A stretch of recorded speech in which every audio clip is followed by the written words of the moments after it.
Hello students, welcome to MKH। I am Sneha Singathia और आज हमारा लेक्चर नंबर 7 है।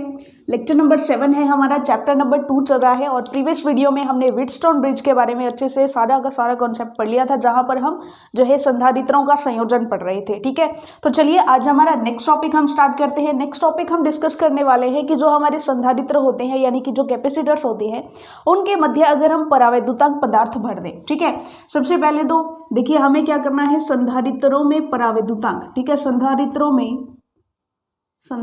में परावैद्युतांक हमें देखना है कि अगर हम परावैद्युतांक उनमें भर देते हैं तब उनकी धारिता पर क्या प्रभाव पड़ता है। ठीक है, तो टॉपिक हमारा है संधारित्रों में परावैद्युतांक। अब बेसिकली हमें ये देखना है कि परावैद्युतांक होता क्या है। सिंपल सी बात, देखिए परावैद्युतांक होता क्या है। तो बेसिकली इलेक्ट्रिक जो चालकता होती है उसके आधार पर पदार्थ की जो प्रकृति होती है, यानी जो पदार्थ होते हैं वो बेसिकली 3 टाइप्स के होते हैं। ठीक है, पहला चालक, दूसरा कुचालक और तीसरा होता है अर्धचालक। ठीक है, लेकिन जो परावैद्युतांक होते हैं ना, वो न तो चालक होते हैं, ठीक है, क्या नहीं होते, चालक नहीं होते, वो कुचालक भी नहीं होते हैं। ध्यान रखिएगा, कुछ बच्चे मानते हैं कि परावैद्युतांक कुचालक पदार्थ होते हैं, लेकिन परावैद्युतांक जो है वो कुचालक पदार्थ भी नहीं होते हैं। यानी ना तो चालक होते हैं ना कुचालक होते हैं, तो क्या अर्धचालक होते हैं? नहीं, ये अर्धचालक भी नहीं होते हैं, ये अर्धचालक भी नहीं होते हैं। ठीक है, तो फिर ये होते क्या है? सिंपल सी बात है, परावैद्युतांक पदार्थ ऐसे पदार्थ होते हैं जिनके अंदर से धारा का प्रवाह तो नहीं हो सकता। ठीक है, जिनके अंदर से जिनके माध्यम से धारा प्रवाह नहीं हो सकता, लेकिन यहाँ पर विद्युत क्षेत्र उत्पन्न हो सकता है। इसके मध्य जो है विद्युत क्षेत्र उत्पन्न हो सकता है। ठीक है, ये चीज़ हमें ध्यान में रखनी है कि परावैद्युतांक जो मीडियम होता है ऐसा माध्यम होता है जिसमें धारा का प्रवाह तो पॉसिबल नहीं है, लेकिन उसके अंदर विद्युत क्षेत्र जो है वो उत्पन्न हो सकता है। देखिए कैसे, सिंपल सी बात, देखिए हमारे पास इस तरह से एक समांतर प्लेट संधारित्र पड़ा है। ठीक है, ये पॉजिटिवली चार्ज प्लेट है हमारी और ये नेगेटिवली चार्ज प्लेट है। ठीक है, मान लीजिए इसका जो आवेश घनत्व है प्लस सिग्मा और माइनस सिग्मा है। ठीक है, और इनके मध्य मान लीजिए इनके मध्य जो है इस टाइप से प्रारंभिक जो विद्युत क्षेत्र है वो E0 है। ठीक है, अब ये तो हमारी प्रारंभिक स्थिति है। अब हम क्या करते हैं, इसके अंदर एक परावैद्युतांक पदार्थ डाल देते हैं। ठीक है, इसके अंदर एक परावैद्युतांक पदार्थ डाल देते हैं, जो हमें इस टाइप से एक परावैद्युतांक पदार्थ जो है इसके अंदर डाल दिया है। ठीक है, अब क्या होगा, इस इलेक्ट्रिक फील्ड के कारण देखिए इसके अंदर सिंपल सी बात है, यहाँ पर पॉजिटिव चार्ज है, यहाँ पर सारे के सारे नेगेटिव चार्जेस है, तो इसके अंदर भी तो आवेश मौजूद होंगे। ठीक है, इसके अंदर भी आवेशित कण मौजूद होंगे, तो यहाँ पर इसके अंदर का पूरा नेगेटिव चार्ज इस पॉजिटिव से प्यार के चक्कर में इसकी तरफ आएगा, यानी कि इसके अंदर का ऋणात्मक आवेश जो है वो इस तरफ आकर के इकट्ठा होना चाहेगा और इसके अंदर का धनात्मक आवेश जो है वो उस नेगेटिव की तरफ जाकर के इकट्ठा होना चाहेगा। ठीक है, ये इंटरेक्शन इनके मध्य यानी कि परावैद्युतांक माध्यम के अंदर स्टार्ट हो जाएगी, जिसके कारण इसके अंदर एक सिग्मा आई यानी कि एक इंड्यूस्ड आवेश घनत्व क्रिएट होगा। ठीक है, सिग्मा आई यहाँ पर माइनस का और यहाँ पर सिग्मा आई प्लस का। ठीक है, यानी कि इंड्यूस्ड आवेश घनत्व है। ठीक है, इंड्यूस्ड करंट जो है, सॉरी करंट नहीं बोलेंगे, इंड्यूस्ड चार्ज जो है इसके अंदर जो है क्रिएट हो जाएगा। ठीक है, अगर ऐसा होगा तो इसके अंदर जो है इसके अंदर क्या होगा, इसके अंदर एक इलेक्ट्रिक फील्ड क्रिएट हो जाएगा और वो होगा इस डायरेक्शन में। ठीक है, जिसे हम दिखाएंगे EI, यानी कि इंड्यूस्ड जो प्रेरित विद्युत क्षेत्र है वो पॉजिटिव टू नेगेटिव होगा, यानी कि जो हमारा मेन E0 है उसकी ऑपोजिट डायरेक्शन में होगा EI। ठीक है, ये चीज़ हमें यहाँ पर समझ में आ गई, यानी कि हमने सिंपल सा देखा कि धारा का प्रवाह तो पॉसिबल नहीं है, लेकिन विद्युत क्षेत्र इनके कारण जो है वो उत्पन्न हो जाता है। अब यहाँ पर देखिए सिंपल सी बात, माइनस का सिग्मा इधर, प्लस का सिग्मा इधर, और अंदर जो इंड्यूस हो रहा है जो प्रेरित आवेश है वो है इस तरफ माइनस का सिग्मा आई और इस तरफ प्लस का सिग्मा आई। यहाँ पर एक चीज़ ध्यान में रखनी है कि सिग्मा जो है वो सिग्मा आई के बराबर नहीं हो सकता। ठीक है, मतलब हो भी सकता है और नहीं भी हो सकता, ये डिपेंड करता है कि इसके अंदर जो है आवेश है, मतलब नंबर ऑफ इलेक्ट्रॉन्स जो है वो कम है या ज़्यादा है। सिंपल सी बात है कि अगर इसके अंदर नेगेटिव चार्ज कम होंगे, इलेक्ट्रॉन्स कम होंगे तो कम ही इलेक्ट्रॉन्स आएंगे, लेकिन ज़्यादा नंबर ऑफ इलेक्ट्रॉन्स है तो ज़्यादा नंबर ऑफ सारे के सारे नेगेटिव चार्ज इधर ही आएंगे। ठीक है, ये बराबर हो या ना हो ऐसा कोई ज़रूरी नहीं है। ठीक है, ऐसा कोई भी ज़रूरी नहीं है कि सिग्मा जो है वो इंड्यूस्ड करंट जो है इंड्यूस्ड जो आवेश है वो सिग्मा के बराबर होगा, ऐसा कोई भी ज़रूरी नहीं है। तो हमने जान लिया कि परावैद्युतांक जो पदार्थ हमने डाला है वो इसके अंदर किस तरह से व्यवहार करेगा, ठीक है। तो अब हम कंपैरिजन करके देख लेते हैं कि किस टाइप से संधारित्र हमने नॉर्मली मिलेंगे, किस टाइप से जो संधारित्र है नॉर्मल बिहेव करेगा, और कैसे हम अगर उसके अंदर परावैद्युतांक डालेंगे तो वो किस तरह से अपनी धारिता में परिवर्तन लाएगा, ठीक है। तो देखिए अब यहाँ से हम एक कंपैरेटिव स्टडी स्टार्ट करते हैं, ठीक है। यहाँ पर मीडियम जो है हमारा निर्वात है, ठीक है, निर्वात में संधारित्र, ठीक है, निर्वात में, और उसके बाद यहाँ पर हमने जो है संधारित्र में परावैद्युतांक डाल दिया है, ठीक है। संधारित्र में परावैद्युतांक डालने पर, परावैद्युतांक पदार्थ डालने पर, ठीक है, परावैद्युतांक पदार्थ डालने पर अब देखते हैं दोनों में क्या क्या फर्क आएगा, ठीक है, डालने पर। पहले इनका डायग्राम बनाते हैं। स्टार्टिंग में हमारे पास संधारित्र कैसा है, सिंपली ये 2 प्लेट्स हैं हमारे पास, ठीक है, ये पॉजिटिवली चार्ज और ये नेगेटिवली चार्ज, ठीक है, यानी कि इस पर माइनस सिग्मा और इस पर प्लस सिग्मा, ठीक है। अब बेसिकली इस प्रारंभिक स्थिति हमारी यही है जहाँ पर संधारित्र में निर्वात है, या बेसिकली बीच में कोई भी हमने परावैद्युतांक डाला नहीं हुआ है, ठीक है।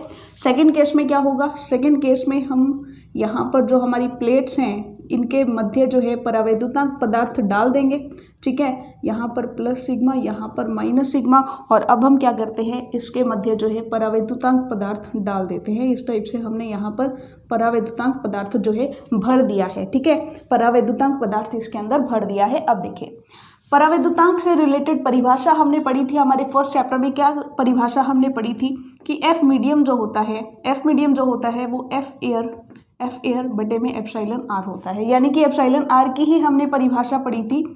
क्या पढ़ी थी कि एफ एयर और एफ मीडियम का जो अनुपात होता है यही हमने परिभाषा पढ़ी थी, ठीक है। उसी चीज़ को हमें यहाँ पर यूज़ करना है, इसी चीज़ को हमने यहाँ पर यूज़ करना है। कैसे यूज़ करना है, देखिए सिंपल सी बात कि एफ मीडियम क्या होता है, सिंपली यहाँ पर निर्वात में तो हमें क्या करना है, देखिए निर्वात में तो क्या होगा हमारा एफ एयर हो जाएगा, यानी कि एफ अगर हम यहाँ पर बात करें तो निर्वात होगा, फोर्स ऐसा ही होगा। लेकिन मीडियम में बात करें, एफ मीडियम में जाते ही क्या हो जाएगा, एफ एयर बटे में एप्सिलॉन आर, ठीक है, परावैद्युतांक। लेकिन यहाँ पर इस पदार्थ के परावैद्युतांक को हम के से डिनोट करेंगे, तो एफ मीडियम हमारा क्या हो जाएगा, एफ एयर या एफ निर्वात बटे में के, ठीक है। ये चीज़ हमने देखी पहली चीज़। उसके बाद देखिए अब हमारा जो विद्युत क्षेत्र की तीव्रता का फॉर्मूला क्या होता है, एफ बटे में क्यू नॉट। तो यहाँ से जो है ई वेक्टर भी क्या आएगा, सिंपली ये तो हो गया ई नॉट, ठीक है, ये हो गया एफ निर्वात, ई नॉट एफ निर्वात बटे में क्यू नॉट। तो बेसिकली यहाँ पर ई एम क्या हो जाएगा, ई एम भी क्या हो जाएगा, ई एम के लिए हम बेसिकली क्या कर देंगे कि जो हमारा ई नॉट है निर्वात में है उसके बटे में भी क्या आ जाएगा, के आ जाएगा। सिंपल सी बात है, पहली चीज़ और ये दूसरी चीज़, ठीक है, ये हमारा पहला फॉर्मूला और ये हमारा दूसरा फॉर्मूला, ठीक है। कंपैरेटिव स्टडी कर रहे हैं कि कैसे परावैद्युतांक आ जाएगा तो क्या क्या चेंज होता जाएगा, ठीक है। अब देखिए तीसरी चीज़, विभव के लिए क्या रिलेशन होता है, तो देखिए विभव के लिए विभव होता है ई इंटू डी, ठीक है, v naught e naught d d, ठीक है। तो वी नॉट क्या हो जाएगा, ई नॉट इंटू डी हो जाएगा।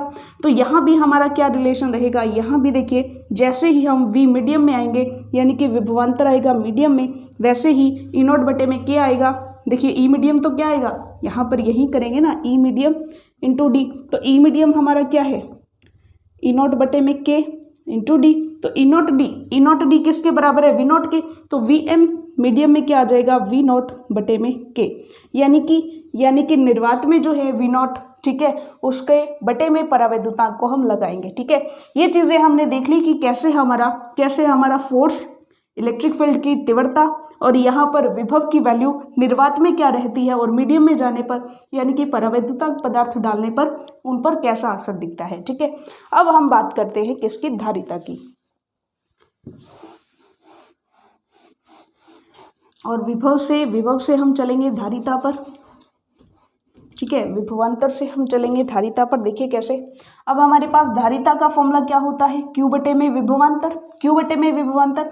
अब ये अगर हम निर्वात की बात कर रहे हैं तो C नॉट बराबर हो जाएगा Q नॉट और V नॉट, ठीक है। Q तो हमारा कांस्टेंट रहेगा, Q बटे में V नॉट, ठीक है। ये चीज़ हमने देख ली है। अब देखिए आगे, V नॉट, E नॉट और D, ये तो बात यहाँ पर ठीक है, कोई बात नहीं। अब आगे चलते हैं। देखिए यहाँ पर C मीडियम क्या हो जाएगा, C मीडियम हो जाएगा Q बटे में V मीडियम, Q बटे में V मीडियम हो जाएगा।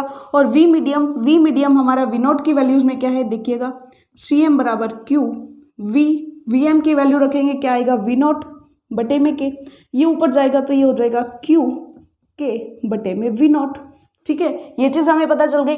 और Q बटे में V नॉट C नॉट की वैल्यू है, तो यहाँ पर C मीडियम हमारे पास क्या आ जाएगा, C not into K।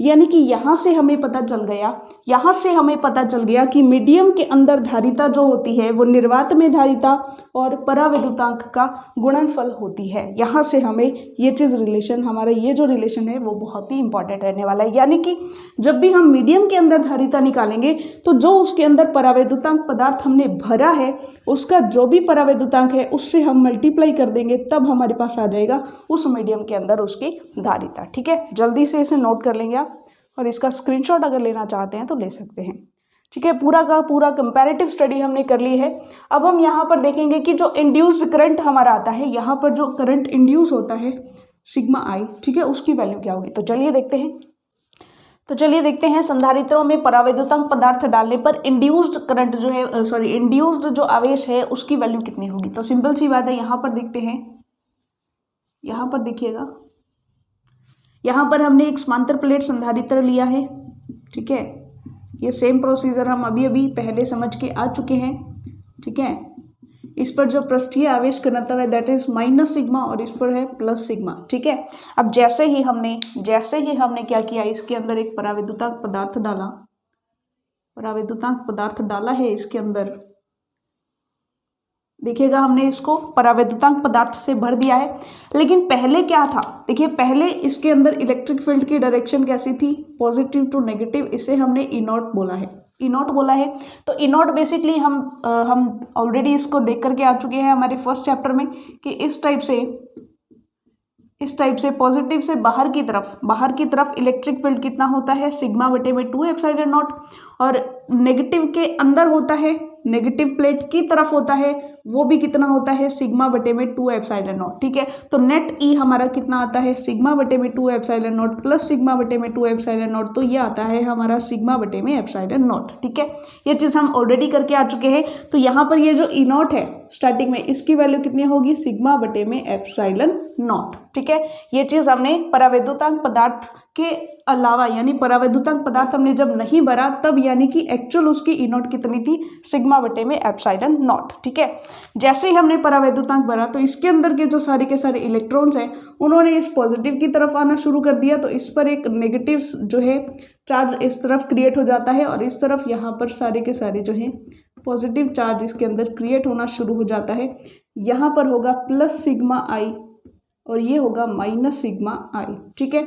Same procedure अंदर भी होगा, लेकिन उसकी डायरेक्शन पॉजिटिव टू नेगेटिव इस तरफ होगी। तो अंदर जो है ई जो है क्रिएट होगा, अंदर जो ई आई, इसे हम इंड्यूस्ड बोलेंगे, तो ई आई जो है अंदर जो क्रिएट होगा वो भी इसी प्लस और इस नेगेटिव के कारण इसी डायरेक्शन में होगा, और इसकी वैल्यू भी कितनी होगी, सिग्मा आई बटे में एप्सिलॉन नॉट, ठीक है।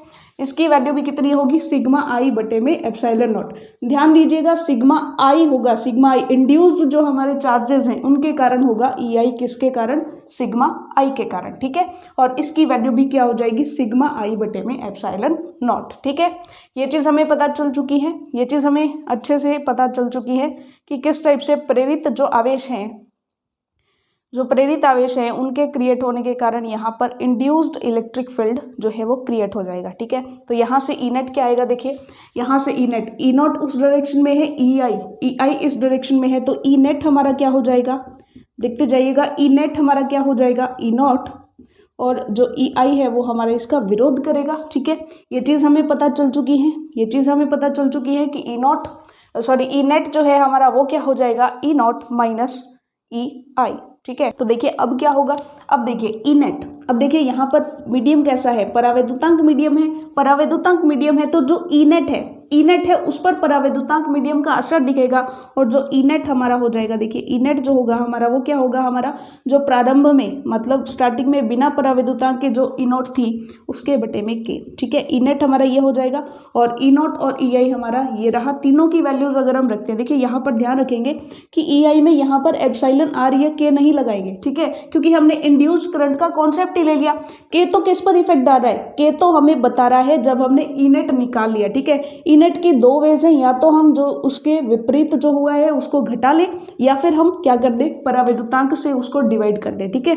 दोनों मेथड्स में हमारे पास ई नोट की जो वैल्यू आई है उनको हम बराबर रखेंगे। तो बेसिकली ई नेट की वैल्यू और ई नोट और ई आई दोनों तीनों की वैल्यूज हम रखते हैं, तो यहाँ पर आएगा ई नोट बटे में के बराबर ई नोट माइनस ई आई। तो यहाँ पर हम वैल्यूज रखते हैं, ई नोट की वैल्यू है हमारे पास सिग्मा बटे में एप्सिलॉन नोट के बराबर हो जाएगा, ई नोट की वैल्यू है सिग्मा बटे में एप्सिलॉन नोट माइनस हो जाएगा ई आई है हमारा सिग्मा आई बटे में एप्सिलॉन नोट, ठीक है। ये चीज़ हमें पता चल गई। तो हम यहाँ पर क्या करते हैं, बेसिकली यहाँ पर हम क्या करेंगे, देखिए इसे हम सॉल्व करते हैं, ठीक है, इसे हम सॉल्व करते हैं। हम यहाँ पर क्या करेंगे कि सिग्मा को कॉमन लेंगे, ठीक है, सिंपल सी बात है, तीनों में सिग्मा बटे में एप्सिलॉन नोट कॉमन है तो उसको हम कट कर देते हैं। तो यहाँ पर आएगा सिग्मा बटे में के बराबर हो जाएगा सिग्मा माइनस सिग्मा आई, ठीक है। तो ये चीज़ हमारे पास आ गई और अब हम सिग्मा आई को इधर ले आते हैं और उसको यहाँ ले जाएंगे, तो ये हो जाएगा सिग्मा आई बराबर सिग्मा माइनस में चला जाएगा सिग्मा बटे में के, ठीक है। तो सिग्मा कॉमन लेंगे तो सिग्मा आई बराबर हो जाएगा सिग्मा 1 माइनस 1 अपॉन के, ठीक है। तो ये आ गया हमारे पास फॉर्मूला किसके लिए, इंड्यूस्ड सिग्मा के लिए, ठीक है। इंड्यूस्ड सिग्मा जो है हमारा क्या हो जाएगा, सिग्मा इंटू 1 माइनस 1 अपॉन के, जहाँ पर के क्या है, माध्यम का परावैद्युतांक नियतांक, ठीक है, परावैद्युतांक नियतांक है हमारा के।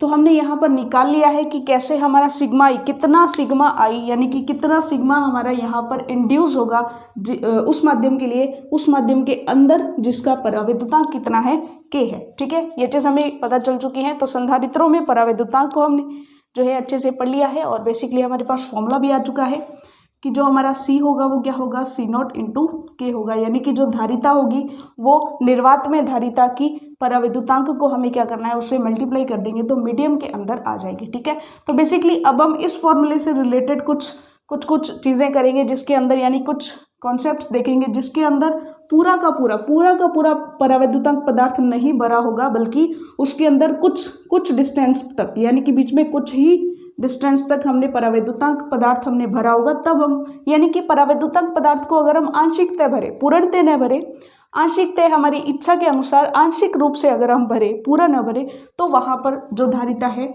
वो कैसे निकालेंगे। तो चलिए देखते हैं। तो देखिएगा, अब हम देखते हैं संधारित्रों में परावैद्युतांक जब आंशिक रूप से भरा हो, यानी कि पूरा नहीं भरा हुआ, कुछ ही डिस्टेंस में भरा हुआ है, ठीक है। उधर भी हम केस सेकंड में भी देखेंगे, दो परावैद्युतांक माध्यम भरे हैं, वो भी कुछ डिस्टेंस में, बाकी स्थान जो है हमारा खाली पड़ा है। तो सिंपल सी बात, यहाँ पर देखिए, यहाँ पर ये जो खाली एरिया है जिसके अंदर परावैद्युतांक नहीं भरा हुआ है, इसके अंदर विद्युत क्षेत्र की तीव्रता की वैल्यू होगी ई नॉट, ठीक है। और इसके अंदर जो है, इसके अंदर हो जाएगी ई नॉट बटे में के, ठीक है। जैसा कि हमने पहले कंपैरेटिव स्टडी की थी तब भी हमने देखा था कि ऐसा होता है कि परावैद्युतांक मध्यम के लिए ई मीडियम क्या हो जाएगा, ई नॉट बटे में के, ठीक है। अगर हम इसकी केस की बात करें, चलिए पहले इसी को सॉल्व करते हैं। यहाँ पर देखिए, तो सिंपली हमें पता है कि V बराबर क्या होता है, E इंटू डी होता है, ठीक है। V बराबर E इंटू डी होता है, यानी कि जो विभव होता है, विभवांतर या विभव जो होता है वो क्या होता है, E इंटू डी होता है। तो हम क्या करेंगे, यहाँ पर देखिए हमारे लिए E और डिस्टेंस भी हमारे लिए डिफरेंट है दोनों के लिए, और दोनों के लिए E भी हमारे पास डिफरेंट है। देखिए कैसे, यहाँ पर देखिए ये वाली डिस्टेंस स्मॉल t है और ये पूरी की पूरी डिस्टेंस स्मॉल d है, तो ये बीच की डिस्टेंस क्या हो जाएगी, d माइनस टी हो जाएगी, यानी कि d माइनस टी डिस्टेंस में तो E नॉट है, यानी कि तीव्रता जो है वो किसके बराबर है, ई नॉट के बराबर है। और स्मॉल टी डिस्टेंस के लिए जो इलेक्ट्रिक फील्ड की इंटेंसिटी है वो हो जाएगी ई नॉट बटे में के। तो हम भी इसे 2 पार्ट्स में तोड़ लेते हैं, ठीक है। यहाँ पर हम कैसे सॉल्व करेंगे, इसको ब्रेक करके सॉल्व करेंगे, इसको हमें ब्रेक कर लेना है। कैसे हम सॉल्व करेंगे, तो कैसे हो जाएगा, जो v हो जाएगा वो क्या हो जाएगा, E1 D1 plus E2 D2, ठीक है। D1 डिस्टेंस हमारी ये वाली और D2 डिस्टेंस हमारी ये वाली। अब देखिए सिंपल सी बात, v बराबर E1, पहले हम देखते हैं ई नॉट, ठीक है। पहले हम लेते हैं ई नॉट। ई नॉट किस दूरी के लिए है, d माइनस टी दूरी के लिए है, तो हमने ले लिया, ये ले लिया, प्लस E2 हमारा क्या है, ई नॉट बटे में के, और ये कौन सी दूरी के लिए है, स्मॉल टी दूरी के लिए, तो हमने यहाँ पर इसको लिख लिया है, ठीक है। तो बेसिकली हमारा v क्या हो जाएगा, यहाँ पर दिखेगा, इसको हम मल्टीप्लाई करके सॉल्व करते हैं, e naught d minus e naught t plus हो जाएगा ई नॉट टी बटे में के, ठीक है। यहाँ तक क्लियर है, यहाँ तक क्लियर है। बेसिकली हमने जो है डायरेक्ट सारी की सारी वैल्यूज जो है नोट कर ली हैं, और यहाँ से ई नॉट जो है कॉमन आ रहा है, तो हम डायरेक्टली लिख देंगे v बराबर e naught d minus t plus t by में के, यानी कि वो वाली डिस्टेंस जिसके लिए नॉर्मल है हमारी, और उसके लिए जो हमारी स्मॉल टी डिस्टेंस है उसके लिए बटे में के भी होगा। ये हमारे जो है v की वैल्यू हमारे पास आ चुकी है। अब देखिए सिंपल सी बात, c की वैल्यू हमारे पास, c जो होता है वो हमारे पास क्या होता है, सिंपल सी बात देखिए, समांतर प्लेट हमारे पास संधारित्र है, इसके लिए c क्या होगा, सिंपली q बटे में, देखिए c बराबर क्या होता है, q बटे में v। तो यहाँ से c बराबर q बटे में v की वैल्यू हम लगा देंगे, क्या आ जाएगा, ई नॉट, और यहाँ पर आ जाएगा d minus t plus t बटे में के, ठीक है। तो ये वाली हमारी वैल्यू आ जाएगी। हमारे पास जो धारिता है उसका फॉर्मूला आ चुका है, ठीक है। धारिता का फॉर्मूला हमारे पास आ चुका है। तो यही वही जो है सेम कॉन्सेप्ट रहेगा हमारे पास, सिंपल सा कॉन्सेप्ट। और यहाँ पर देखिए ई नॉट की वैल्यू हम रख सकते हैं, ई नॉट की वैल्यू, यहाँ पर ई नॉट की वैल्यू हमारे पास क्या आती है, सिग्मा बटे में एप्सिलॉन नॉट आती है, क्योंकि पॉजिटिव के लिए इस डायरेक्शन में होता है सिग्मा बटे में 2 एप्सिलॉन नॉट, और नेगेटिव के लिए भी अंदर की तरफ होता है। जब दोनों का एडिशन करते हैं तो सिग्मा बटे में एप्सिलॉन नॉट आता है। तो हम यहाँ पर ई नॉट की वैल्यू भी रख सकते हैं, देखिए कैसे, क्यू बटे में ई नॉट की वैल्यू रखेंगे सिग्मा बटे में एप्सिलॉन नॉट, सिग्मा बटे में एप्सिलॉन नॉट, और मल्टीप्लाई में आएगा हमारे पास d minus t plus t बटे में के, ठीक है। ये हो जाएगा, और एप्सिलॉन नॉट ऊपर जाएगा तो ये हो जाएगा क्यू एप्सिलॉन नॉट बटे में sigma into D minus t plus t बटे में के, ठीक है। ये चीज़ आप नोट करते जाइए फटाफट से, जल्दी से। सेम स्टेप्स रहेंगे आगे वाले कॉन्सेप्ट में भी, हमारे लिए बिल्कुल सेम ये चलने वाला है, ठीक है। क्यू बटे में सिग्मा बटे में क्यू एप्सिलॉन नॉट बटे में सिग्मा, ठीक है, क्यू एप्सिलॉन नॉट बटे में सिग्मा। तो यहाँ पर देखिए, अब यहाँ पर ये वाला कॉन्सेप्ट देखिए, सिग्मा बराबर क्या होता है, सिग्मा बराबर हमारे पास होता है नेट जो हमारा चार्ज है बटे में ए। तो ये वाली वैल्यू हम यहाँ पर रख देते हैं, देखिए क्यू है हमारे पास, क्यू एप्सिलॉन नॉट, सिग्मा की वैल्यू हमारे पास क्या हो जाएगी, क्यू बटे में ए, तो क्यू आएगा और ए जाएगा ऊपर, ठीक है। और यहाँ पर आ जाएगा हमारे पास d minus t plus t बटे में के, ठीक है।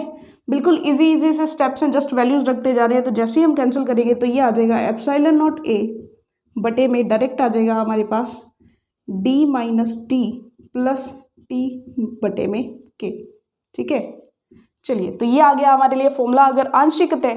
अगर आंशिक तय हमारे पास भरा हुआ हो परावैद्युतांक पदार्थ सिर्फ स्मॉल टी डिस्टेंस के लिए, तब हमारे पास फॉर्मूला आ चुका है ये वाला, ठीक है। चलिए एक बार मैं चेक कर लूँ कि फ्रेम के अंदर है, बिल्कुल सही है, सब कुछ दिखाई दे रहा है। चलिए अब चलते हैं हमारा सेकंड कॉन्सेप्ट, केस सेकंड जो है हमारा, उसके लिए क्या होने वाला है। देखिए केस सेकंड में भी वही रहेगा, जैसे हमने इसे 2 डिस्टेंसेस में ब्रेक किया है वैसे ही हम इसे 3 डिस्टेंसेस के लिए ब्रेक करेंगे। देखिए कैसे, पूरी डिस्टेंस स्मॉल डी है, जिसमें से T1 डिस्टेंस पर K1 है और T2 डिस्टेंस पर K2 जो है परावैद्युतांक वाला हमने मीडियम भरा हुआ है।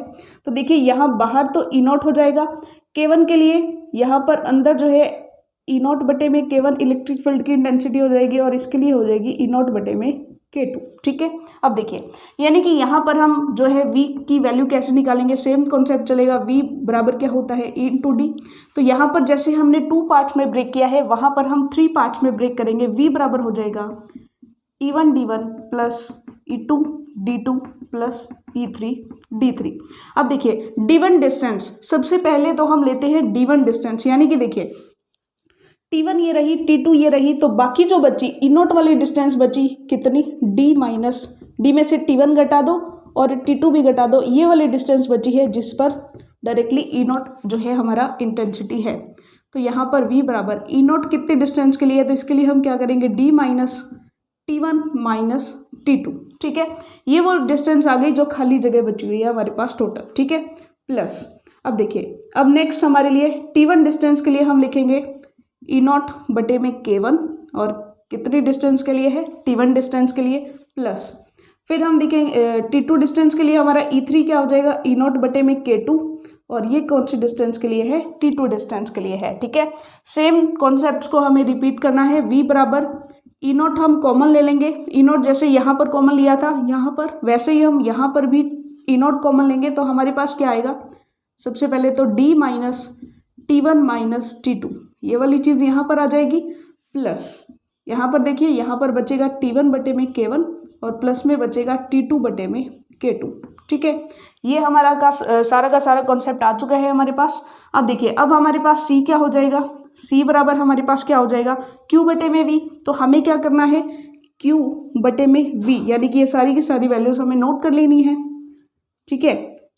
यहाँ पर रहेगा E0 और ये हो जाएगा D minus T1 minus T2 plus T1 बटे में K1 प्लस T2 बटे में K2, ठीक है। ये चीज़ हमारी आ चुकी है। E0 की वैल्यू हम यही रख देते हैं, E0 की वैल्यू हो जाएगी सिग्मा बटे में एप्सिलॉन नॉट। देखिए E0 की वैल्यू हो जाएगी सिग्मा बटे में एप्सिलॉन नॉट, ठीक है। और सिग्मा की भी अगर हम यहाँ पर वैल्यू रखते हैं तो E0 बराबर क्या आ जाएगा, Q बटे में A एप्सिलॉन नॉट, ठीक है। तो ये E0 की वैल्यू अगर हम वहाँ पर रखें, E0 की वैल्यू अगर हम वहाँ पर रखते हैं तो C बराबर क्या हो जाएगा, Q, और यहाँ पर E0 की वैल्यू Q बटे में A एप्सिलॉन नॉट, Q बटे में A एप्सिलॉन नॉट अगर हमने रखी तो यहाँ पर आ जाएगा ब्रैकेट में सेम वही D minus T1 minus T2 और प्लस में T1 बटे में K1 प्लस में T2 बटे में K2, ठीक है। ये चीज़ हमें समझ में आ चुकी है। Q से Q कैंसिल हो जाएगा और A एप्सिलॉन नॉट ऊपर चला जाएगा, ठीक है। तो आप लिख लेंगे, 2 स्टेप्स मैंने एक साथ किए हैं, Q से Q कट हो जाएगा तो और जो है A एप्सिलॉन नॉट हमारा क्या आ जाएगा, ऊपर आ जाएगा, ठीक है। तो बिल्कुल वही वैल्यू एप्सिलॉन नॉट A यहाँ पर आ चुकी है। यहाँ पर हमने A के डिस्टेंस को माइनस किया था D माइनस TV, यहाँ पर D माइनस T1 T2 दोनों डिस्टेंसेस को माइनस किया है। जितनी जो हमारी डिस्टेंस के लिए K है, तो यहाँ पर T1 बटे में K1 और T2 बटे में K2, ठीक है। दोनों में आप डिफरेंस भी आइडेंटिफाई कर सकते हैं। दोनों बिल्कुल सेम कॉन्सेप्ट है, इसीलिए मैंने बिल्कुल बराबर में करवाए हैं कि अगर यहाँ पर बहुत सारे इसी टाइप के परावैद्युतांक माध्यम भरे जाए तब भी आप n परावैद्युतांक अगर यहाँ पर भरे जाएं तो उनके लिए भी आप इस टाइप का डेरिवेशन कर सकते हैं, ठीक है। तो हमने यहाँ पर देख लिया है कि संधारित्रों में अगर हम आंशिक रूप से परावैद्युतांक पदार्थ डालेंगे तो उसके लिए हमारे पास क्या आएगा। यहाँ पर देखिए सिंपल सी बात, अगर हमारे पास यूं दे दिया जाए कि ये एक जो है धातु है, कि ये एक धातु है तो सिंपल सी बात है, धातु के लिए जो K होता है, जो परावैद्युतांक होता है वो अनंत होता है, ठीक है। अगर सिंपल सी बात है, थोड़ा सा अगर इसमें ऐड किया जाए कि अगर जो हमारा K2 है, थर्ड केस हो सकता है हमारा, थर्ड केस ऐसा हो सकता है कि एक तो हमारा K1 है, K1 जो परावैद्युतांक का मीडियम हमने बीच में डाला T1 डिस्टेंस के लिए, ठीक है। सेकेंड हमने देखा कि ये वाला जो है इसकी जो परावैद्युतांक है, यानी कि बेसिकली एक धातु है, ठीक है, एक धातु आपने बीच में रख दी है तो धातु का परावैद्युतांक तो अनंत होता है, ठीक है। तो जैसे ही हम इस K2 की वैल्यू इन्फिनिटी यहाँ पर रखेंगे तो यहाँ पर जैसे ही हम अनंत रखेंगे तो T1 बटे में अनंत 0 हो जाएगा, तो हमारे पास ये वाली जो वैल्यू है ये 0 हो जाएगी। तो सिंपल सी धातु के लिए यहाँ पर ये वाली टर्म में हम एडिट कर देते हैं, D minus T1 minus T2 आएगा प्लस T1 बटे में K1 रहेगा, क्योंकि ये वाली वैल्यू क्या हो जाएगी, 0 हो जाएगी। तो सिर्फ ये वाली वैल्यू बचेगी अगर हमारे पास दूसरा जो माध्यम है वो कैसा होता है, धातु होती है, ठीक है। तो चलिए ये हमने देख लिया है।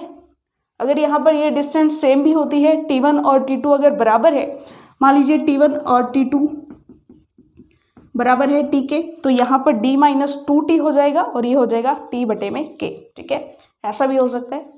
तो सिंपल सी बात है, हमने इन जनरल सारे के सारे कॉन्सेप्ट्स यहाँ पर सीख लिए हैं कि कैसे हमने आंशिक पदार्थ जब भरा है तो वहाँ पर हमारे लिए परावैद्युतांक अगर हम इस टाइप से आंशिक रूप से भरते हैं तो कैसे हमारे पास जो है धारिता का फॉर्मूला आता है।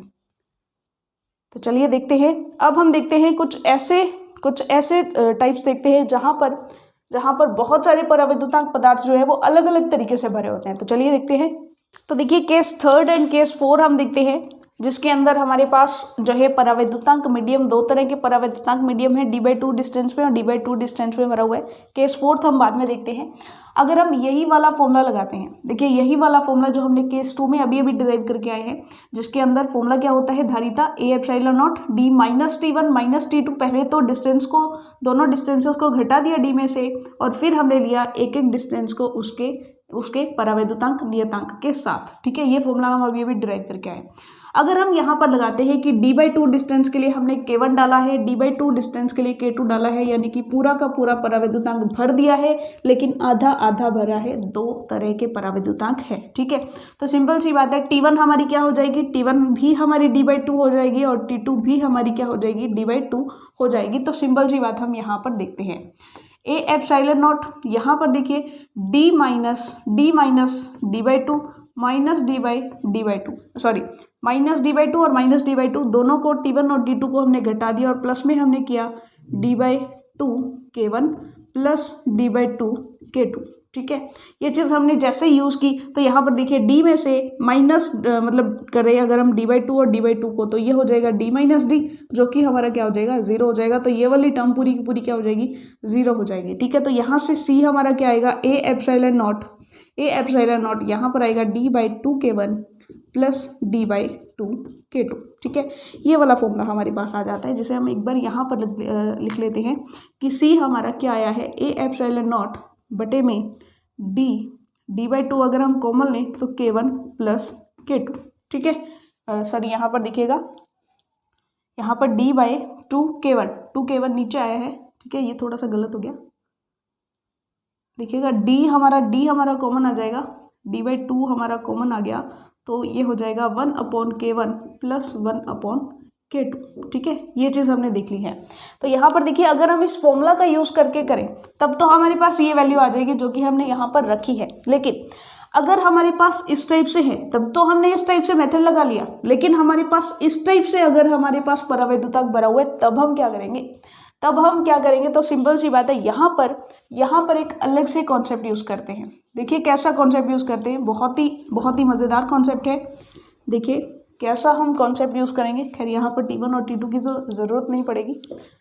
तो देखिए यहाँ पर सिंपल सी बात, अगर हम धारिता का फॉर्मूला निकालना चाहे सिंपल सा, तो यहाँ पर E जो है हमने देखा था क्या आता है, हमारे पास सिग्मा बटे में एप्सिलॉन नॉट आता है। E बराबर क्या आता है, सिग्मा बटे में एप्सिलॉन नॉट। ठीक है, और अगर हम V की बात करें तो V होता है E इंटू डी, तो ये हो जाता हमारा सिग्मा D बटे में एप्सिलॉन नॉट। सिग्मा हमारे पास क्या होता है, सिग्मा होता है Q बटे में A। अगर हम यहाँ रखें तो हमारे पास आएगा Q D बटे में A एप्सिलॉन नॉट। ठीक है, ये आ जाता है हमारे पास V।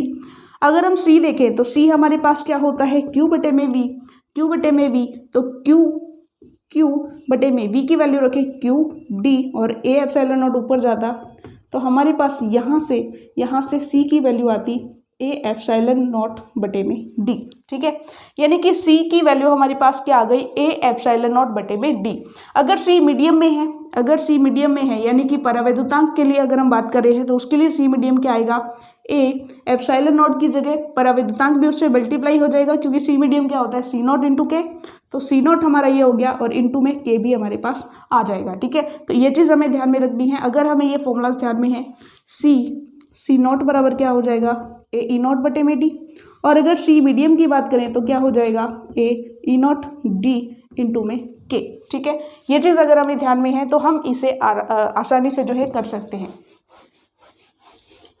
ये चीज़ हमें ऑलरेडी हमें ये चीज़ पता है। अब देखिए यहाँ पर देखिए C0 तो खैर यहाँ पर C0 तो हम निकाल ही नहीं पाएंगे क्योंकि पूरा का पूरा परावैद्युतांक पदार्थ भरा हुआ है।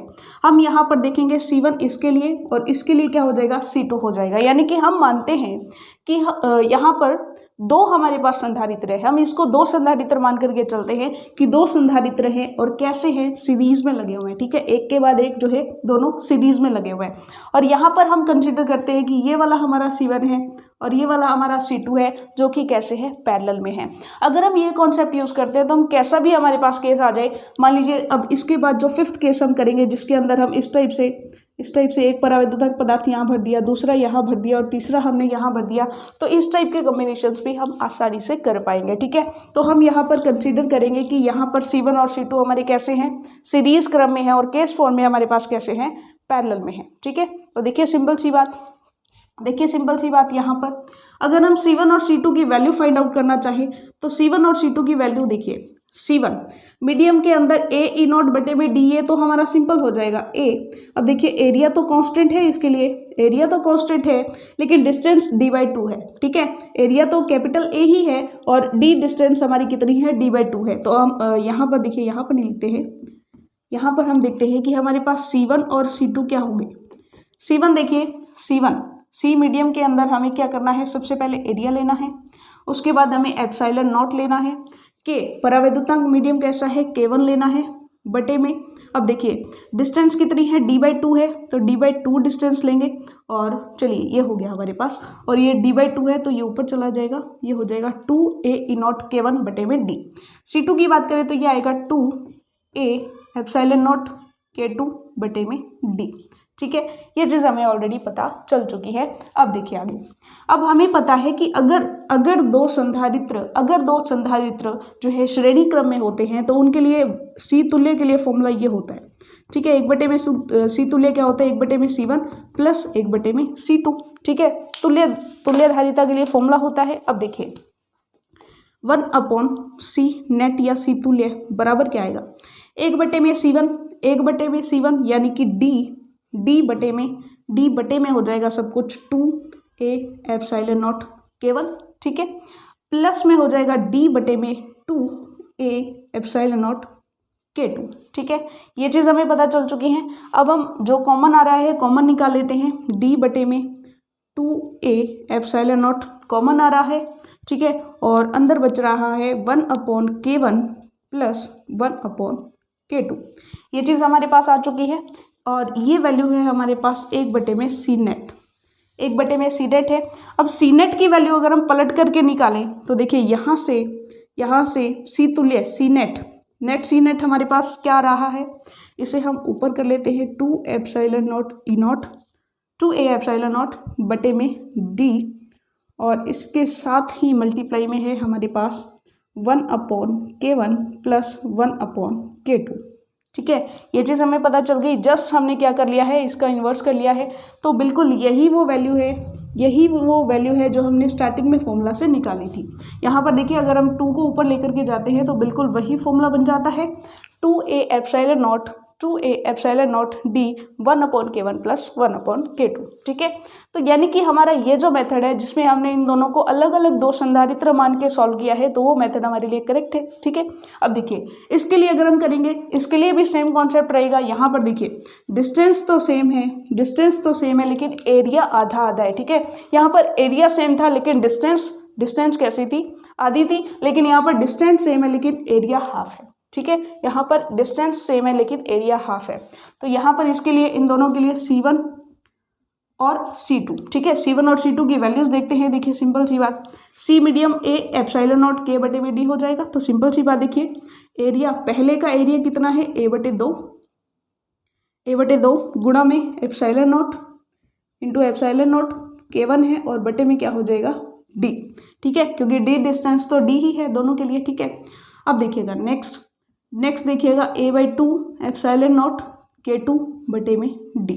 ये हो गया हमारा C1 और C2 जो कि हमने इस वैल्यू से यहाँ पर लिख लिया है। सिंपली A/2 हो गया और K1 और K2 2 हो गए, ठीक है। अब देखिए यहाँ पर C तुल्य क्या आएगा। अब देखिए यहाँ पर तो ये कैसे हैं, यहाँ पर तो ये समांतर क्रम में लग रहे हैं, समांतर क्रम में है, ठीक है। समांतर क्रम में है तो C तुल्य डायरेक्टली क्या होता है, C1 प्लस C2 होता है, ठीक है।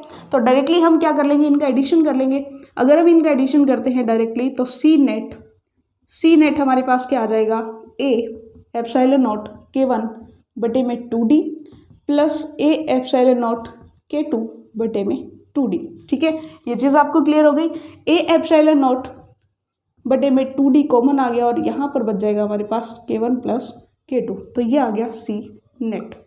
तो यहाँ से हमारे पास डायरेक्टली फॉर्मूला आ जाता है किसके लिए, सी नेट के लिए। ठीक है, तो यहाँ से हमारे पास डायरेक्टली जो है फॉर्मूलाज आ जाते हैं कि कैसे हमें इन्हें सॉल्व करना है। ओके स्टूडेंट्स, सो देखिए यहाँ तक हमने पढ़ लिया है। अब हम केस 5 लेते हैं जिसके अंदर एक हम दोनों का मिक्सअप लेते हैं, यानी कि श्रेणी क्रम का और समांतर क्रम का मिक्सअप कॉम्बिनेशन लेते हैं। तो चलिए देखते हैं।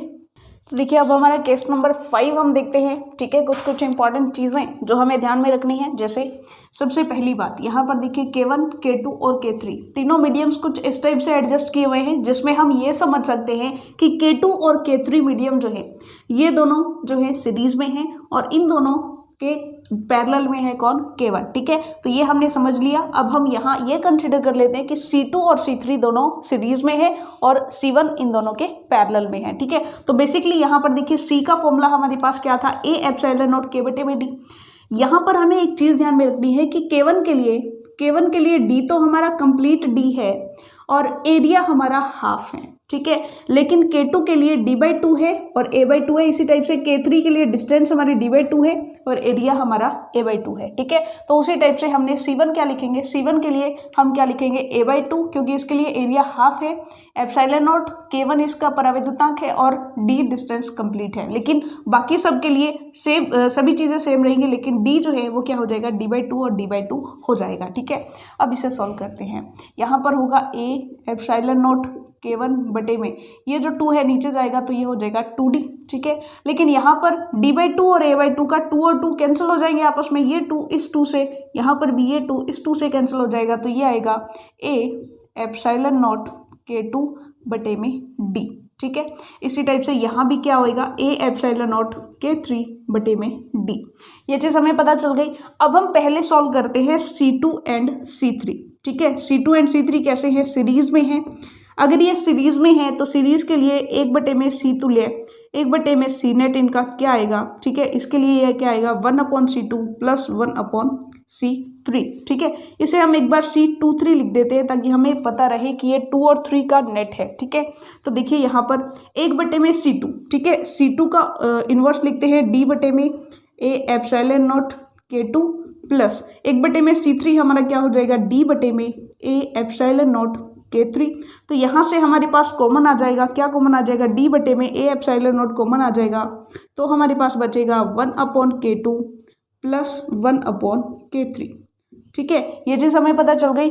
अब हमारा c23 क्या हो जाएगा, इसका भी इन्वर्स हो जाएगा। c23 हमारा क्या आ जाएगा, इसका इन्वर्स हो जाएगा, यानी a एप्सिलॉन नॉट बटे में d हो जाएगा और इसके साथ में आएगा नीचे 1/k2 प्लस 1/k3। ठीक है, इसे आप के इक्विवेलेंट भी लिख सकते हैं। ठीक है, के इक्विवेलेंट भी लिख सकते हैं इसे। चलिए, तो हमारा c23 हमारे पास ये आ गया। अब देखिए इनका नेट आ गया c23 c1 और c23 आपस में कैसे हैं, पैरेलल में है। तो पैरेलल के लिए देखिए, अब देखिए c1 एंड c23। ठीक है, इन दोनों का नेट ही कंप्लीट का नेट हो जाएगा। तो इन दोनों के लिए ये दोनों कैसे हैं, ये दोनों पैरेलल में हैं। ठीक है, सिंपली देखिए पैरेलल में है ये। ठीक है, तो ये दोनों पैरेलल में है, तो यहाँ इनके लिए सी नेट क्या आएगा, सी नेट आएगा डायरेक्टली इनका सम। ठीक है, डायरेक्टली इनका सम कर देंगे। हमारे पास c1 क्या है, देखिए c1 हमारे पास ये है। ठीक है, तो हम रख देते हैं c तुल्य क्या आ जाएगा हमारे पास, a एप्सिलॉन नॉट k1 बटे में 2d और प्लस में ये वाली जो हमारी वैल्यू है रख देंगे a एप्सिलॉन नॉट बटे में d, a एप्सिलॉन नॉट बटे में d और अंदर हमारे पास है 1 देखिए यहाँ पर नहीं है, ये नीचे है एक्चुअली।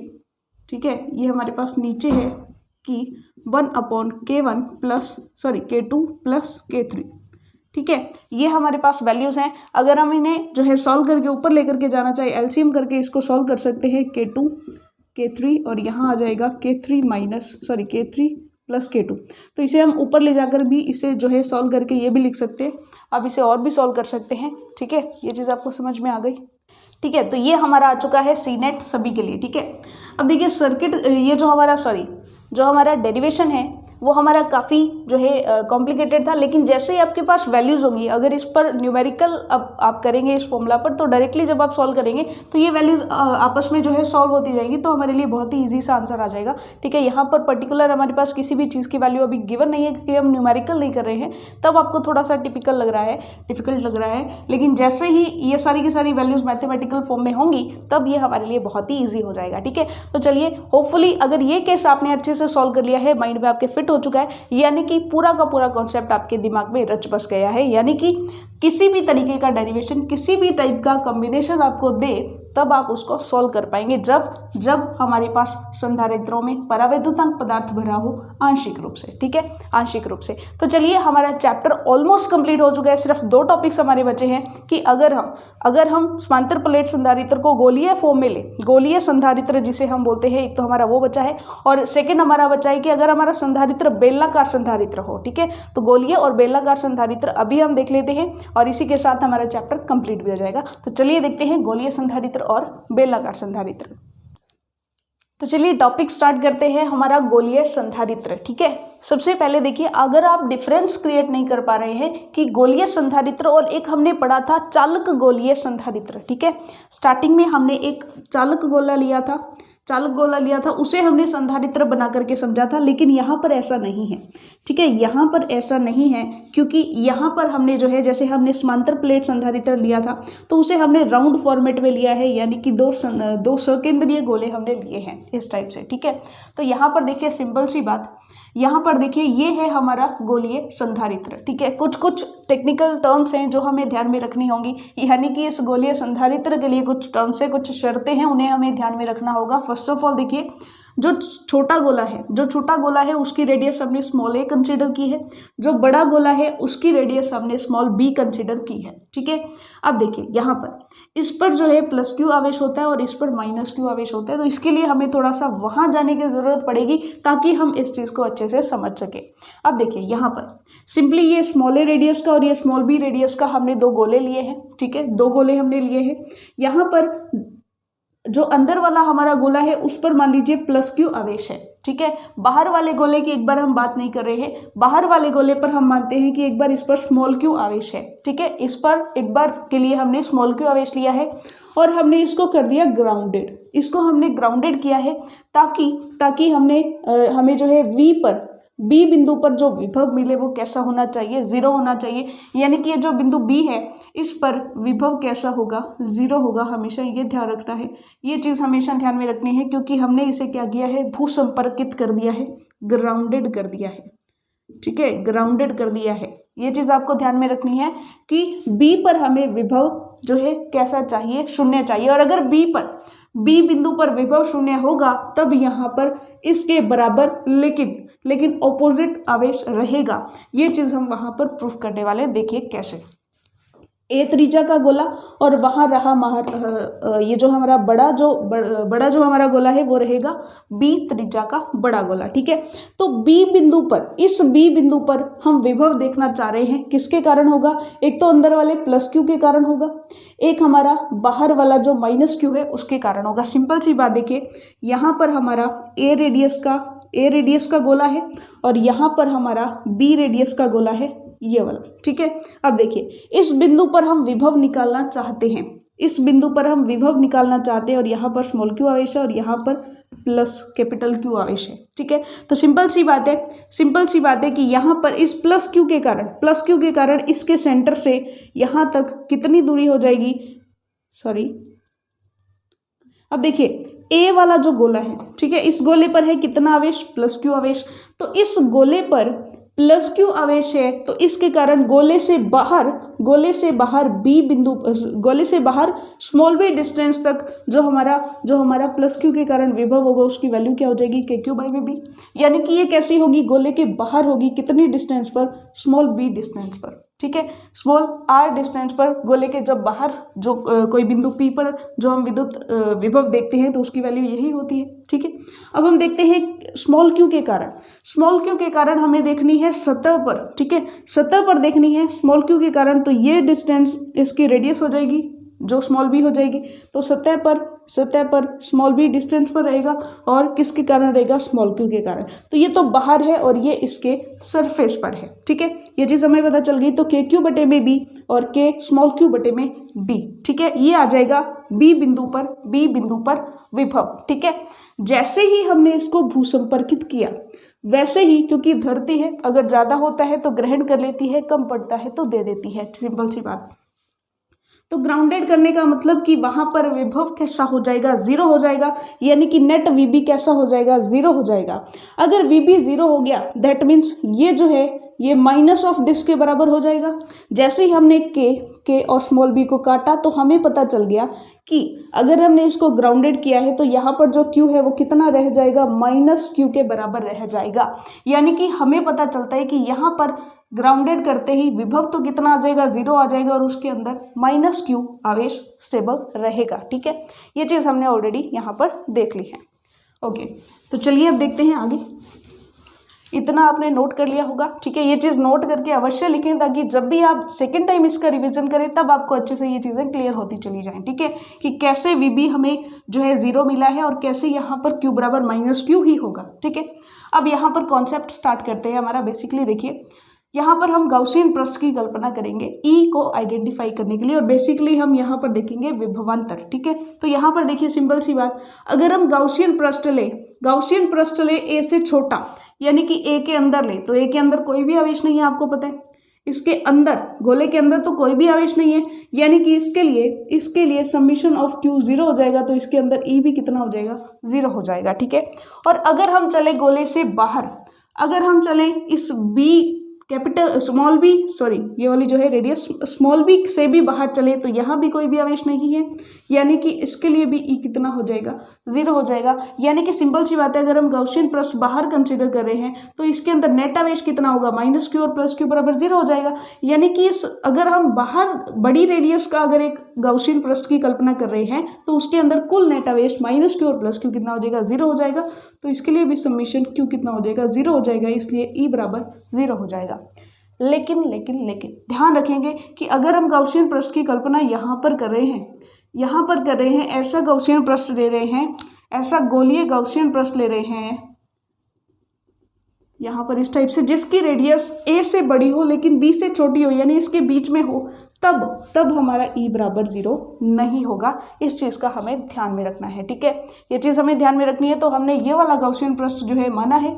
अब देखिए आगे, जो हमारी धारिता होती है Q बटे में डेल्टा V होता है, डेल्टा V यानी कि विभवांतर। अब देखिए हम इस डेल्टा V की वैल्यू फाइंड आउट करेंगे। सिंपली यहाँ पर देखिए Q डेल्टा V यानी A और B, यहाँ पर हम एक बिंदु कंसीडर किया है हमने A और यहाँ पर हमारा B है।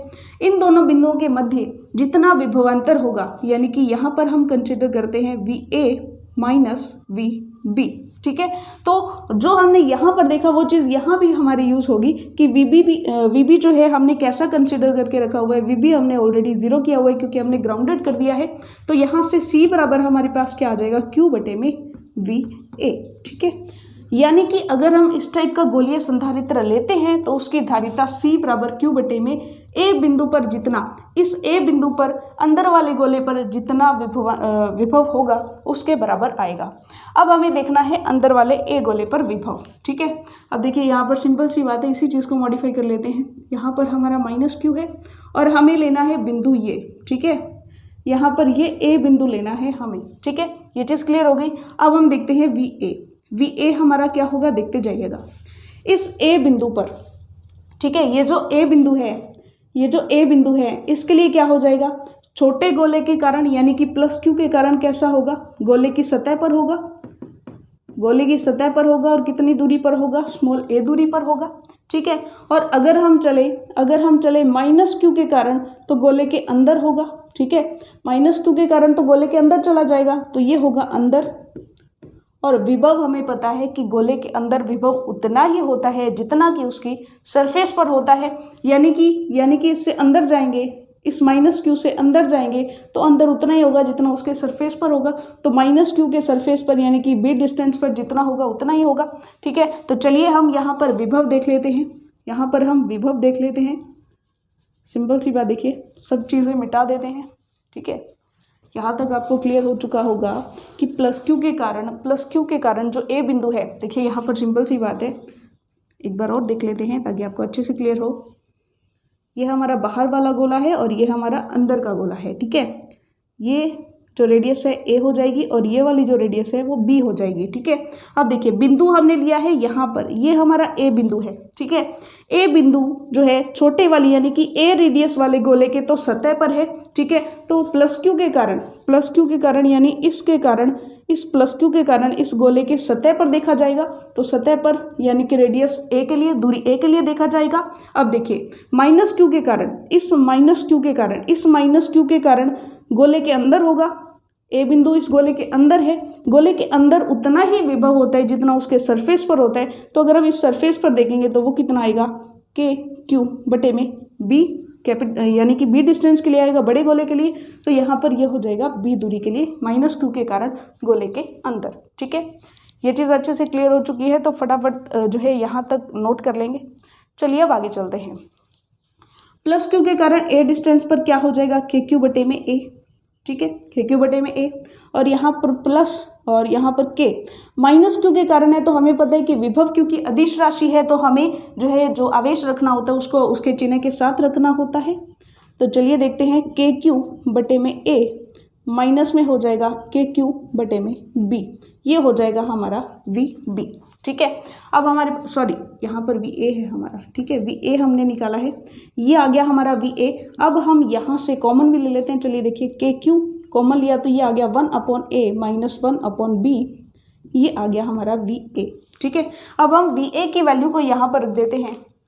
वी ए की वैल्यू को धारिता के कॉन्सेप्ट में रखेंगे, C बराबर Q बटे में वी ए की वैल्यू रखते हैं के क्यू, और अगर हम इसे सॉल्व कर लें तो ये हो जाएगा, एलसीएम लेके सॉल्व करेंगे तो ये हो जाएगा b माइनस ए, ठीक है।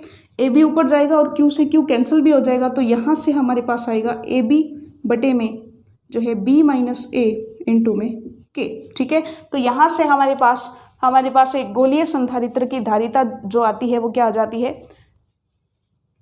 है, ए बी बटे में b माइनस ए के की वैल्यू हमें पता है 1/4 पाई एप्सिलॉन नॉट होती है, और अगर हम 1/k की वैल्यू देखें तो ये हो जाएगी 4 पाई एप्सिलॉन नॉट। तो हम यहाँ पर जैसे ही वैल्यू रखेंगे तो C बराबर हमारे पास आ जाएगा 4 pi epsilon naught a b बटे में b माइनस ए, ठीक है। तो ये हमारे लिए धारिता का फॉर्मूला हो जाएगा, किसके लिए, गोलीय संधारित्र के लिए, ठीक है। तो हमने गोलीय संधारित्र को अच्छे से समझ लिया है। बस एक लास्ट टॉपिक हमारा बचा इस चैप्टर का, दैट इज बेलनाकार संधारित्र। तो जल्दी से हम बेलनाकार संधारित्र को भी देख लेते हैं। तो देखिए हमारा लास्ट टॉपिक है बेलनाकार संधारित्र, और टाइम वेस्ट ना हो इसके लिए मैंने पहले ही नोट कर लिया क्योंकि वीडियो काफ़ी लंबा हो चुका है। तो देखिए लास्ट ही हमारा टॉपिक है, कंसिडर कर रहे हैं हम बेलनाकार संधारित्र, ठीक है। एक बेलन है हमारे पास, एक बेलन है यानी सकेंद्रीय बेलन है, दो हमारे पास बेलन है जिसमें से एक की रेडियस स्मॉल ए है और दूसरी की रेडियस जो है वो स्मॉल बी है, ठीक है। तो यहाँ पर देखिए सिंपल सी बात, एक ए रेडियस का और एक बी रेडियस का दो हमने सकेंद्रीय बेलन ले लिए हैं, ठीक है। सेम कॉन्सेप्ट जैसा हमने पीछे वाले में किया था, सेम कॉन्सेप्ट है कि यहाँ पर भी हमने इसको कैसा कर दिया है, ग्राउंडेड कर दिया है, यानी कि भू संपर्कित कर दिया है। और भू संपर्कित करते ही इस पर जो विभव है यानी वीबी जो है हमारा कैसा हो जाएगा, 0 हो जाएगा, ठीक है। और अगर ऐसा हो गया तो यहाँ पर माइनस क्यू और यहाँ पर प्लस क्यू आवेश आ जाएगा। अब यहाँ पर एक चीज़ आपको ध्यान में रखनी है कि गाउसियन लॉ जो है उसको एप्लीकेबल बनाने के लिए हमें यहाँ पर इस जो हमारा बेलन है इसको एक पतली तार कंसीडर करना पड़ेगा। और अगर हम पतली तार कंसीडर करेंगे तो उस पर रेखीय आवेश घनत्व आएगा। तो हम यहाँ पर जो आवेश घनत्व है वो कैसा लेंगे, रेखीय आवेश घनत्व लेंगे। यहाँ पर इस पर प्लस लैम्डा अंदर वाले पर और बाहर वाले पर कैसा हो जाएगा, माइनस लैम्डा हमारे पास हो जाएगा। अब देखिए एल लंबाई का ये हमारे पास बेलन है और हम इसे जो है इन्फिनिटी अनंत लंबाई का बेलन भी कंसीडर करेंगे। चलिए वो हम आगे देखेंगे। यहाँ पर देखिए जो हमारी धारिता आती है उसका फॉर्मूला होता है Q बटे में डेल्टा V, ठीक है। और Q की वैल्यू अगर हम रखें, क्योंकि हमारे पास जो आवेश घनत्व है वो क्या है, लैम्डा हमने लिया है, रेखीय आवेश घनत्व लिया है, ठीक है, इस टाइप से। और L लंबाई के लिए तो बेसिकली हमारा जो टोटल Q हो जाएगा वो क्या हो जाएगा, लैम्डा L, ठीक है। Q की वैल्यू हमने रखी, Q बराबर हमारे पास क्या हो जाएगा, लैम्डा L हो जाएगा, जो कि हमने यहाँ पर रख दिया है।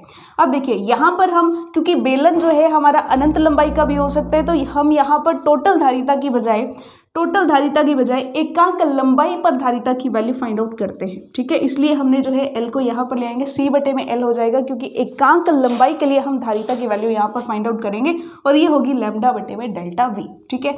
इसे हमें बना देना है इक्वेशन नंबर 1।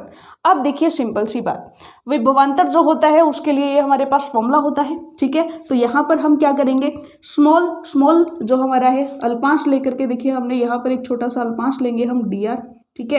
ए से हमें यहाँ तक जाना है, यानी स्मॉल ए रेडियस से स्मॉल बी तक, ठीक है। तो उसके लिए हमें विभवांतर फाइंड आउट करना है, तो इसके लिए हम क्या करेंगे, ए से बी तक इनका इंटीग्रेशन करेंगे और थीटा ई और डी आर में थीटा कैसा होगा, 0 डिग्री होगा, ठीक है। तो यहाँ पर देखिए सिंपल सी बात, cos 0 क्या हो जाता है, 1 हो जाता है, ठीक है। तो यहाँ पर आ जाएगा डेल्टा वी, ए से बी हम क्या करेंगे, इसका इंटीग्रेशन करेंगे ई और डी आर, ठीक है। ई की वैल्यू देखिए, ई जो है इस टाइप के कॉम्बिनेशन के लिए, यानी कि जो हमारा रेखीय आवेश वितरण होता है उसके लिए ई की वैल्यू हमने निकाली थी हमारे फर्स्ट चैप्टर में, ठीक है। के की अगर हम वैल्यू रख देते हैं 4 पाई एप्सिलॉन नॉट, तो हमारे पास ई की वैल्यू ये आती है। तो यही सेम ई की वैल्यू हम यहाँ पर रख देंगे, इस केस में यहाँ पर हमने ई की वैल्यू रख दी है डायरेक्टली। जैसे ही हमने ई की वैल्यू रखी, अब देखिए यहाँ पर कॉन्स्टेंट टर्म्स बाहर आ जाएंगे, लैम्डा बटे में 2 एप्सिलॉन नॉट बाहर आ गया, ठीक है। ये वाले कॉन्सेप्ट सारा बाहर आ गया और यहाँ पर ये वाली टर्म्स बच गई 1/r dr, ठीक है। और ए से बी तक हमने इंटीग्रेट किया है। अब देखिए 1/r का इंटीग्रेशन करेंगे dr के विद रिस्पेक्ट, तब हमारे पास क्या आ जाएगा, log r आ जाएगा। और log में हम जैसे ही लिमिट्स पुट करेंगे, पहले अपर लिमिट और माइनस लोअर लिमिट, ठीक है। जैसे ही हमने किया, अब देखिए log में जब भी माइनस में होता है तो वो क्या आ जाते हैं, डिवीजन में आ जाते हैं। तो यहाँ पर b माइनस ए था, तो यहाँ पर b बटे में a हो गया। तो ये हमारे पास आ गई डेल्टा v की वैल्यूज, ठीक है। अब देखिए यहाँ पर देखिए c बटे में l, एकांक लंबाई के लिए हमने धारिता जो निकाली थी, एकांक लंबाई के लिए धारिता की जो वैल्यू थी लैम्डा बटे में dl थी, लैम्डा बटे में dv थी। तो लैम्डा बटे में dv डेल्टा वी की वैल्यू हम यहाँ से रख देंगे, तो हमारे पास c बटे में l क्या आ जाएगा, लैम्डा बटे में डेल्टा वी हमारा आएगा लैम्डा बटे में 2 पाई एप्सिलॉन नॉट, यहाँ से हो जाएगा log b बटे में a, ठीक है। अब देखिए, अब हमारे पास बहुत ही आसान सा है कि c बटे में l, लैम्डा से लैम्डा कैंसिल हो जाएगा, 2 पाई एप्सिलॉन नॉट ऊपर जाएगा, तो ये हो जाएगा 2 पाई एप्सिलॉन नॉट बटे में log b बटे में a, ठीक है। अब सिंपल सी बात देखिए, हमें पता है कि log b बटे में a ये किसके बराबर होता है, ये log 1/log, यहाँ पर देखिए अगर हम इसका इन्वर्स करें तो log a बटे b के बराबर होगा, ठीक है। ये पलट जाती है, तो सिंपल सी बात है, यहाँ पर हमारे पास क्या आ जाएगा, c बटे में l आ जाएगा हमारे पास 2 पाई एप्सिलॉन नॉट, और ये हो जाएगा a बटे में b, ठीक है। तो बेसिकली हमारे पास बेलनाकार संधारित्र के लिए हम c नहीं निकालते हैं, बल्कि c बटे में l निकालते हैं, यानी धारिता प्रति एकांक लंबाई के लिए निकालते हैं, जिसकी वैल्यू क्या होती है, 2 पाई एप्सिलॉन नॉट बटे में log b बाई a। या फिर आप डायरेक्टली ये भी लिख सकते हैं, यहाँ तक भी आप कर सकते हैं, ठीक है। इसे अगर हम इग्नोर करें, ठीक है, इसे अगर हम इग्नोर करते हैं तो अब यहाँ तक भी इसकी वैल्यू निकाल सकते हैं, ठीक है। तो बेसिकली देखिए, हमने बेलनाकार संधारित्र और गोलीय संधारित्र जो हमारे लास्ट टॉपिक बचे थे वो भी क्लियर कर लिए हैं।